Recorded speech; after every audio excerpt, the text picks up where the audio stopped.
The Battle of Laon was the victory of Blücher's Prussian army over Napoleon's French army near Laon. Prelude. An Allied coalition attempted to complete the destruction of Napoleon's French Empire in 1814. France had been defeated in Russia in 1812 and in Central Europe in 1813. Napoleon's French Empire was now fighting for its survival. In the last week of February 1814, about a month after the start of the Allied invasion, Blücher seized the initiative and advanced on Paris with his forces. Napoleon's two marshals in the immediate vicinity, Edouard Mortier and Auguste Marmont, were covering the city with two detached corps, but they only had 10,000 men and would be unable to hold out against Blücher's larger force. Napoleon hurried westwards to the rescue with around 30,000 troops, hoping to trap Blücher against the Marne River. Blücher unsuccessfully attacked Marmont and Mortier along the Oursq River in late February and early March and ordered a retreat north to regroup. When he heard of Napoleon's advance, Prussian troops crossed the swollen Aisne River and arrived at Soissons on the 4th of March. They linked up with reinforcements that brought Blücher's total force to 100,000.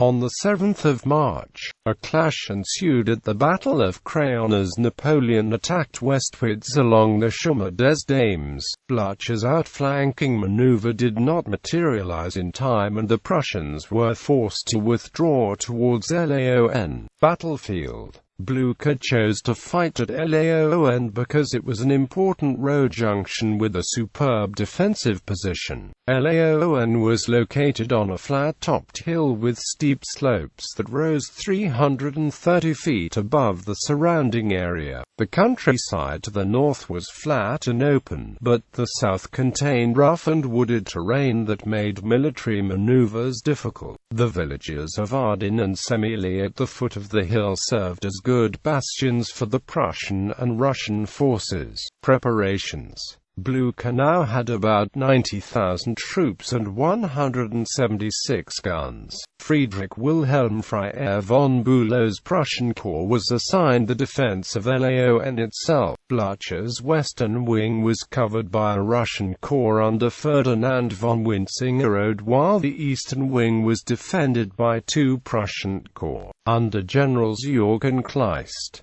Two Russian corps under Generals Langeron and Osten-Sacken stood in reserve. After Craon, Napoleon had taken the bulk of his forces northeastwards towards Laon while detaching about 10,000 troops under Marmont to advance on Laon via the Berry-au-Bac road. Battle. Preliminary fighting on the evening of the 8th of March saw the French vanguard chase off a small Russian detachment from the village of Ursel on the Soissons road. In the early hours of the 9th of March, the French renewed the push along the road. At 5:30 a.m., French dragoons arrived in front of Laon, but had lost the element of surprise and withdrew under heavy fire.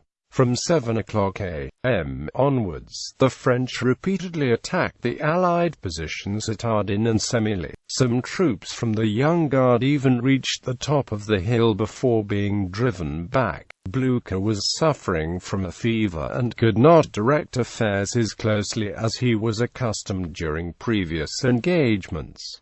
By 11 o'clock a.m., however, the fog had lifted and the Allied command staff had a clear view of the battlefield below. Blücher, because of poor intelligence sources, was operating under the impression that the French had 90,000 troops and was generally reluctant to have his troops launch any attacks. The Allies might have scored a decisive victory had they launched a full attack against Napoleon's 30,000 men, but the uncertainty about the situation led Blücher to commit only Wintzingerode's corps against Napoleon's left flank. Wintzingerode's attacks were feeble and easily repulsed by the French. Blücher now decided to isolate Napoleon's western forces from Marmont's column to the east. A convincing Allied attack captured the village of Arden, but the victorious Prussian infantry brigade was ordered to halt because Blücher feared that French forces to the east would outflank them. Renewed French assaults late in the evening of the 9th led to the capture of Classy, a village on Blücher's western flank. By the end of the first day of fighting, however, Laon still remained in Allied hands.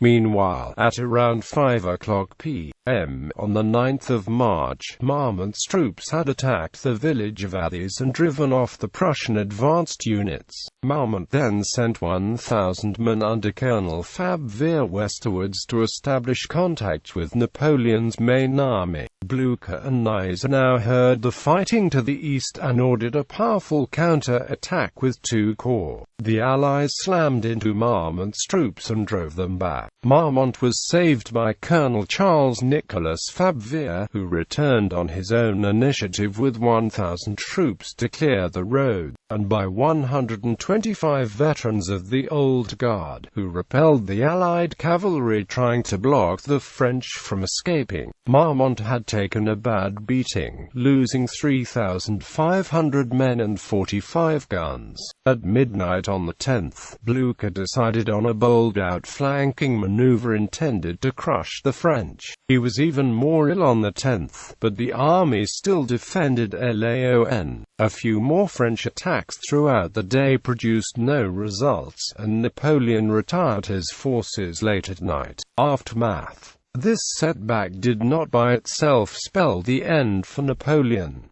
Just a few days later the French crushed an isolated enemy corps at Reims. Blücher's army of Silesia remained inactive for a week after the victory. Nevertheless, the Allied stand had prevented Napoleon from driving them further north. The Allies were still in a position to advance on Paris, which they did at the end of March.